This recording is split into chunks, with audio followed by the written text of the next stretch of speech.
My feminist sister literally tied up a guy at a party and claimed she did nothing wrong. So he and I joined forces to press charges against her. My sister is a stereotypical third-wave feminist who says she believes in equality, but in practice, believes women should have more power than men. She's the type who never cooks or does laundry, but expects her boyfriend to do all the handyman work, drive her everywhere, and treat her like a princess. She ended her last relationship because her boyfriend asked her to make him lunch since he had overslept and was getting ready for work with no time to cook. She took this as a huge insult, claiming he was sexist for expecting her to handle household chores. I knew the guy, and he was far from being like that. Additionally, my sister loves getting into debates about feminism, and we often argue about it. One of her main arguments is that she expects her partner to pay for everything. She justifies this by saying she's disadvantaged and can't get a job because she's a woman, ignoring the fact that she's always late for interviews. A few months ago, we had a major fight after she read an article about consent.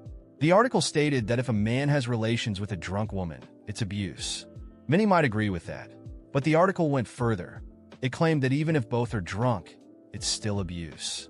It argued that a woman can never give consent if she's under the influence of alcohol. For men, this wouldn't apply because they're physically stronger and could resist. I thought this was exaggerated, but my sister thought the article was perfect, which led to a heated argument. During the fight, she even accused me of being sexist and said I should feel lucky she didn't accuse me of something that happened years ago with an ex-girlfriend, which was completely absurd. After that, I ended the conversation. Since then, she's firmly believed that men can't be victims of abuse because they're physically stronger. At the same time, she developed a crush on a guy from her class and talked about him frequently. He seemed to be her type and a nice guy. I encouraged her to approach him, but she said she was nervous and that women don't make the first move because that's a man's role.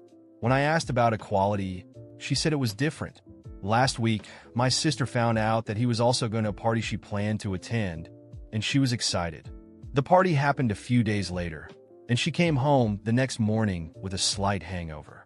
Later, I asked how the party went. She told me she hooked up with the guy.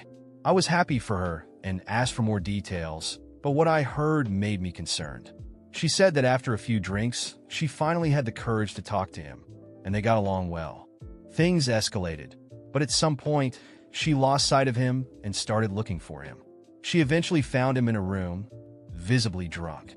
He was still conscious, but very disoriented and barely responsive.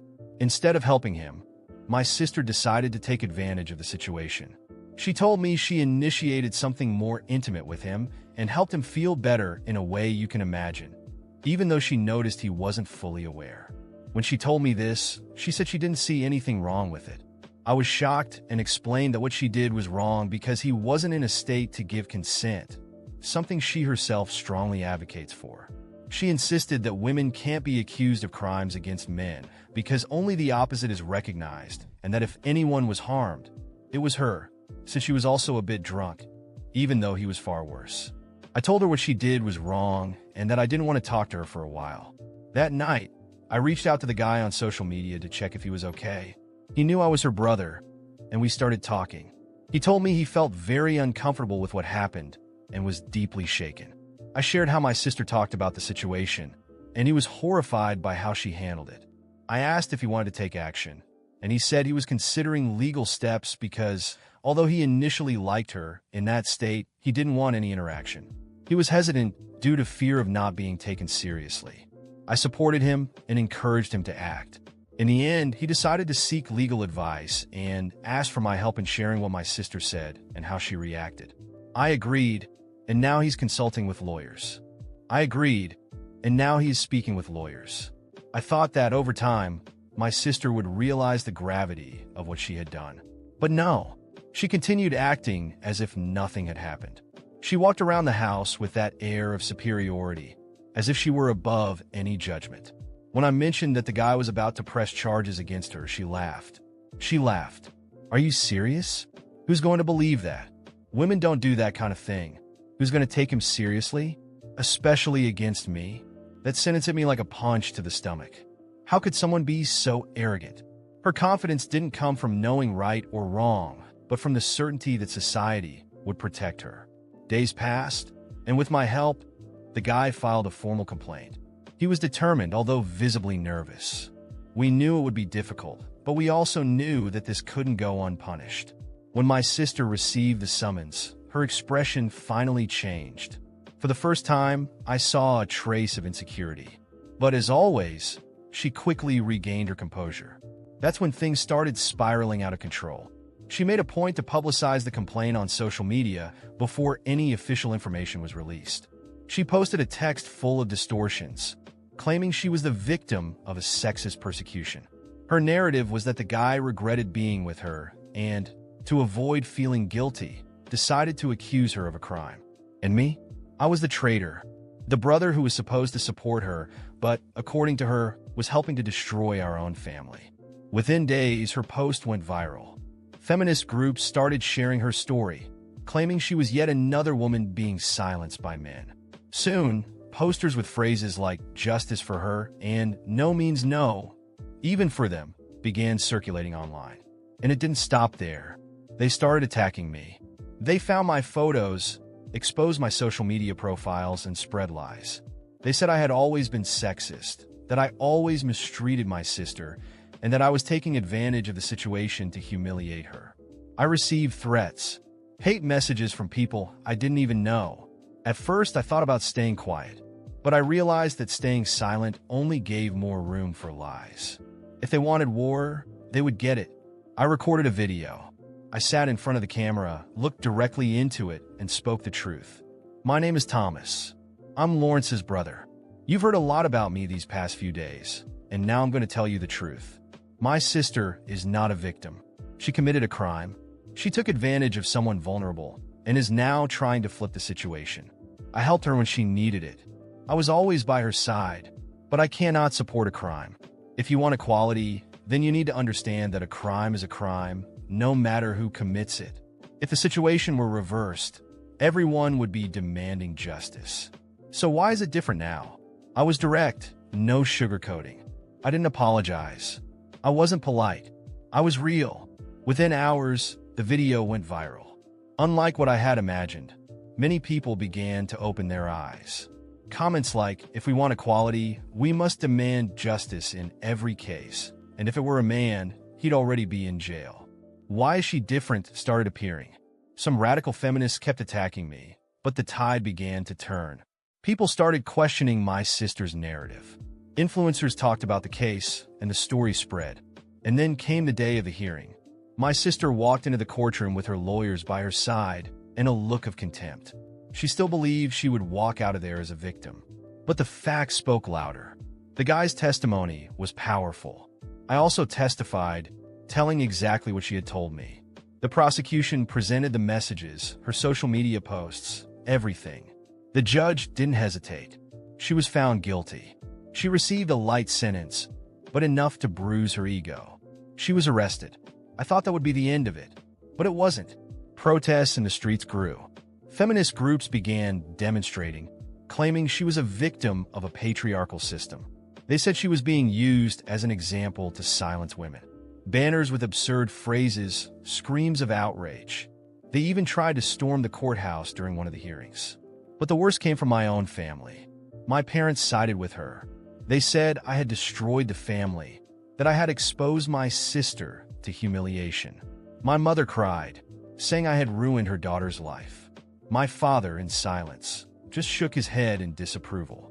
That's when I realized they never cared about the truth, only about what was convenient. I decided to cut ties with them. I don't regret it. I kept speaking out. I gave interviews, joined debates.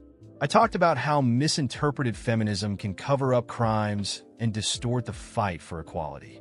I showed that justice must be for everyone. Today, my sister is serving her sentence. The protests have faded and voices have gone quiet. Many of those who attacked me in the beginning now stay silent or pretend they never criticized me. And me? I hold my head high. I did nothing but fight for what was right. If they want equality, they must embrace it fully. Justice has no gender. After everything that happened, I feel like I need to express everything I think. It's not easy to talk about this, especially because it involves my own family.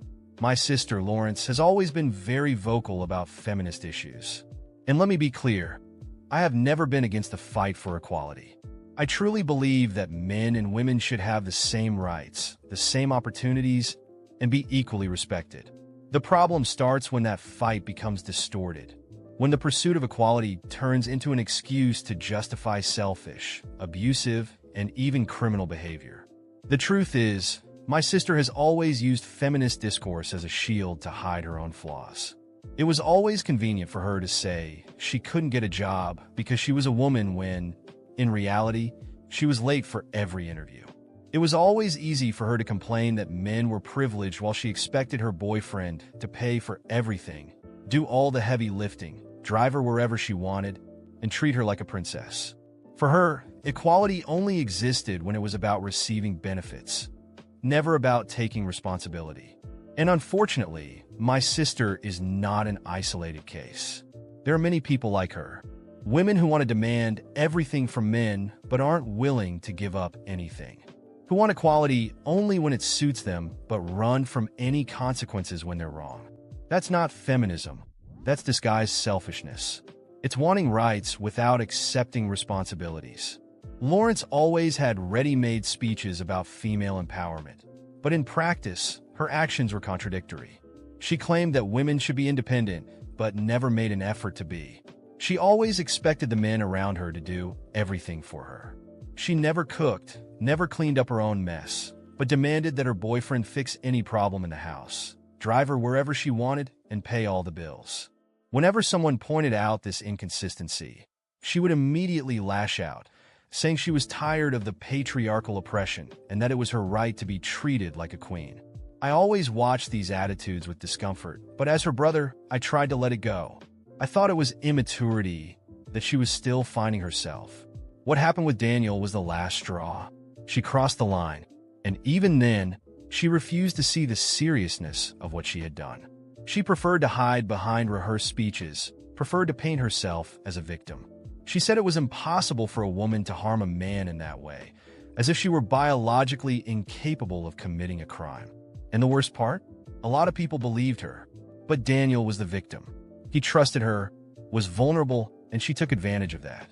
And I don't regret helping him for even a second, because what happened to him was real, it was serious, and it needed to be taken seriously. It didn't matter who the aggressor or the victim was. What mattered was the truth. And the truth is that he suffered at the hands of my own sister. People called me a traitor, said I destroyed my family. But you know what would have been betrayal? Staying silent, turning a blind eye to what happened, just because it was my sister who did it. Blindly supporting someone who committed a crime just because we share the same blood. That would be betraying my principles, my integrity. I chose to stay true to what I believe. I believe in justice, above all, and justice must be equal for everyone. If it had been Daniel who did this to my sister, he would have been behind bars from day one. And no one would be protesting to defend him. No one would be making excuses for him, saying he didn't mean it. So why should it be any different for her? I know a lot of people still defend my sister, thinking she was wronged. I can't change everyone's mind, and I don't want to. But I can speak my truth. I can show that there is indeed a double standard when it comes to justice between men and women. That, many times, men are discredited, silenced, while women are protected at all costs, even when they are wrong. I'm not saying all women are like this. I'm not saying feminism is something bad. The problem is when this fair and necessary fight is hijacked by people who only want personal gain.